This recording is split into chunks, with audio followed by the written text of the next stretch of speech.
Viewers, এই মুহূর্তে আমরা আছি কানাইপুর ফরিদপুরে। তো এই জায়গার দর্শনীয় জায়গাগুলো আপনাদেরকে দেখাবো। আসসালামু আলাইকুম সুপ্রিয় ভিউয়ার্স, আশা করি সকলেই ভালো এবং সুস্থ আছেন। এইবারের পর্বে আমি আমার চ্যানেলের ভিডিওর দর্শকদের সামনে আমাদের এই প্রিয় নদীমাতৃক জন্মভূমি স্বাধীন রাষ্ট্র বাংলাদেশের ফরিদপুর জেলার সদর উপজেলাধীন কানাইপুর ইউনিয়নের কুমার নদীর তীরে অবস্থিত 400 বছর প্রাচীন একটি ঐতিহাসিক জমিদার বাড়ি সম্পর্কে বিস্তারিত তথ্য প্রতিবেদন ও ইতিহাস উপস্থাপন করতে যাচ্ছি। যে জমিদার বাড়িটির নাম হচ্ছে কানাইপুর জমিদার বাড়ি। যে জমিদার বাড়িতে 1971 সালের স্বাধীনতা যুদ্ধের সময় পাক হানাদার বাহিনী আক্রমণ চালিয়েছিল এবং বাড়ির 9 জন সদস্যকে নির্মমভাবে হত্যা করেছিল।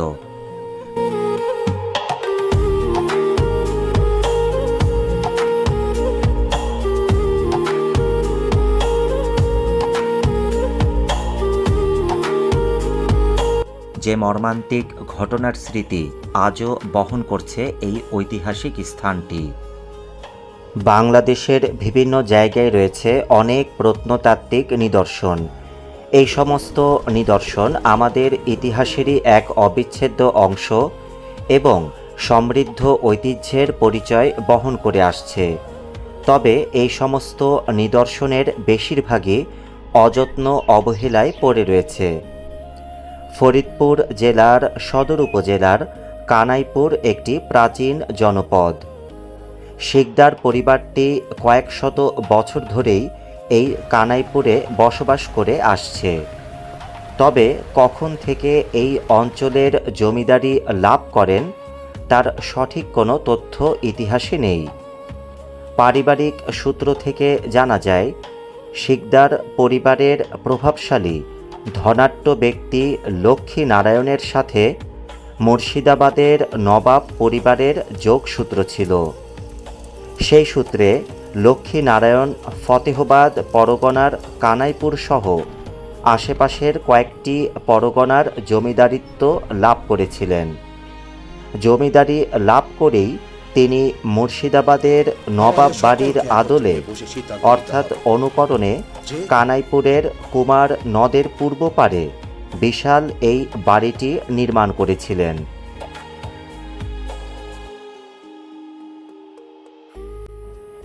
লক্ষ্মী নারায়ণ জমিদারিত্ব লাভের কয়েক বছর পরই তৎকালীন ব্রিটিশ শাসক ইংরেজরা সুবে বাংলাসহ ভারতবর্ষের শাসন ক্ষমতা দখল করেছিল। ইংরেজ শাসকদের প্রতি আনুগত্য প্রকাশ করলে লক্ষ্মী নারায়ণকে রাজা উপাধি প্রদান করা হয়েছিল। লক্ষ্মী নারায়ণের মৃত্যুর পর তাঁরই স্ত্রী ভবতরণী জমিদারিত্ব পরিচালনার দায়িত্ব গ্রহণ করেছিলেন। অত্যন্ত দক্ষতা এবং বিচক্ষণতার সাথে জমিদারি পরিচালনার জন্য ভবতরণী সেই সময় প্রভাবশালী জমিদার হয়ে উঠতে পেরেছিলেন এবং সুখ্যাতি অর্জন করেছিলেন।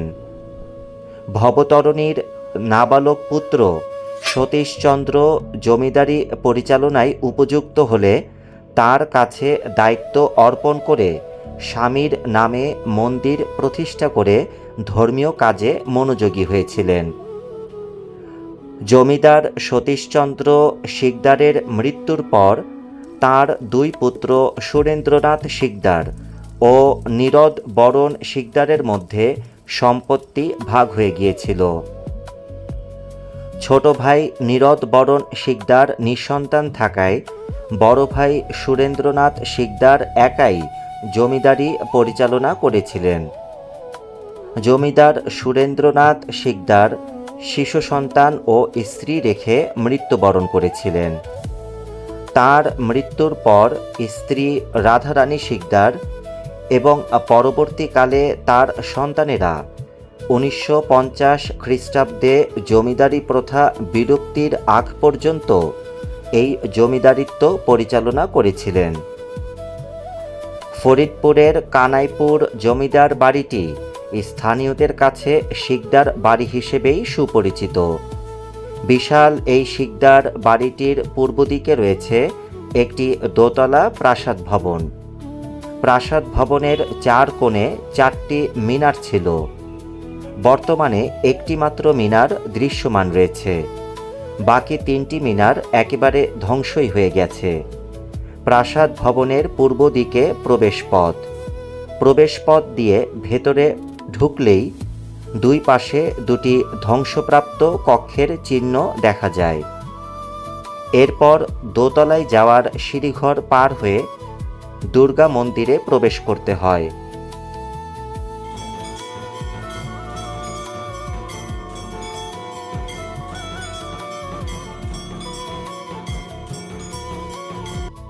প্রাসাদ ভবনের দোতলায় ছিল সিংহাসন এবং বৈঠকখানা। প্রাসাদ ভবনের দোতলার বৈঠকখানা থেকে দুর্গা মন্দিরের পূজা দেখবার ব্যবস্থা ছিল।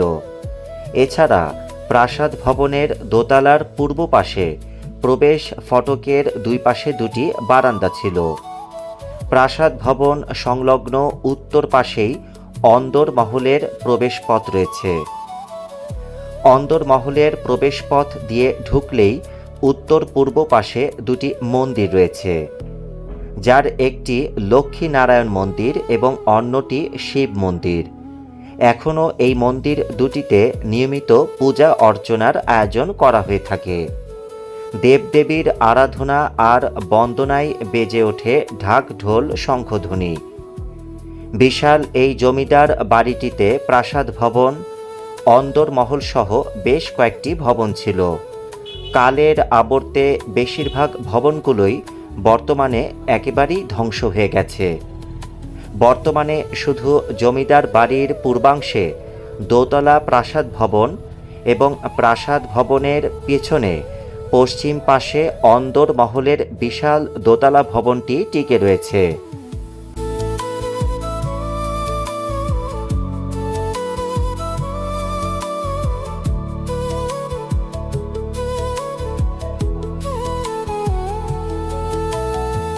অন্দরমহলের বর্গাকৃত দোতলা ভবনটিতে শতাধিক কক্ষে 1950 সাল পর্যন্ত শিকদার বংশের 16টি পরিবার যৌথভাবেই বসবাস করে আসছিল।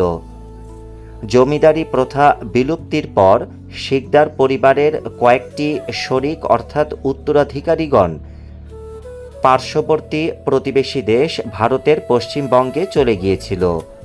তবে এখনও নিভারানী শিকদার, সুবীর শিকদার, নিপু শিকদার, পীযূষ শিকদার, স্বপন শিকদার, সমীর শিকদার, নিমাই শিকদার, হারান শিকদার, দেবু শিকদার, নিতাই শিকদার, শ্যাম শিকদার ও চৈতন্য শিকদার সহ অধিকাংশ শরিক জমিদার বাড়িটিতে অথবা বাড়ির আঙিনার আশেপাশে নতুন ভবন তুলে বসবাস করে আসছেন। কানাইপুর বিশাল জমিদার বাড়িটির অন্দরমহলের উত্তর পশ্চিম দিকে একটি ধ্বংসপ্রাপ্ত একতলা ভবন এবং উত্তর দিকে আরও একটি ধ্বংসপ্রাপ্ত ভবন কালের সাক্ষী হয়ে এখনও দাঁড়িয়ে রয়েছে। ধ্বংসাবশেষ দেখে মনে হয় যেন বাড়িটির উত্তর পূর্ব দিকেও আরও কয়েকটি ভবন ছিল। জমিদার বাড়ির প্রাসাদ ভবন ও অন্দরমহল ছাড়া দুটি ভবনের মেঝে ও দেয়ালের চিহ্ন এখনও রয়েছে। জমিদার বাড়ির পশ্চিম পাশ দিয়ে কুমার নদ এখনও প্রবাহিত রয়েছে। প্রজাদের সুবিধার জন্য কানাইপুরে রাস্তা নির্মাণ, দিঘি খনন, হাটবাজার স্থাপন এবং শিক্ষা বিস্তারে শিকদার পরিবারের যথেষ্ট ভূমিকা রয়েছে। কানাইপুর হাট, বিদ্যাবিথি হাই স্কুল, বেগম রোকেয়া কিশালয় বালিকা বিদ্যালয় প্রতিষ্ঠায় জমিদার পরিবারের অবদান অনস্বীকার্য। তবে খাজনা আদায় কানাইপুরের জমিদারেরা বেশ কঠোরতা অবলম্বন করতেন। ফরিদপুর জেলা সদরে কানাইপুর জমিদার বাড়িটির সম্মুখভাগের স্থাপত্য নকশা খুবই নান্দনিক। লাল ইট দিয়ে নির্মিত বাড়িটির স্থাপত্য নকশায় ইন্দো ইউরোপীয় রীতির সঙ্গে দেশীয় স্থাপত্য শৈলীর মিশ্রণ লক্ষ্য করা যায়। 250 বছরের অধিক প্রাচীন জমিদার বাড়িটি নির্মাণে পোড়া ইট, চুন ও সুরকি ব্যবহার করা হয়েছে।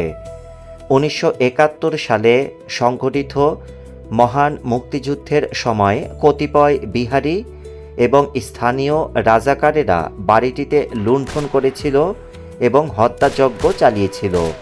শিকদার বাড়ির অন্দরমহলে অনেক পরিবার বসবাস করলেও অযত্ন ও অবহেলা লক্ষ্য করা যায়।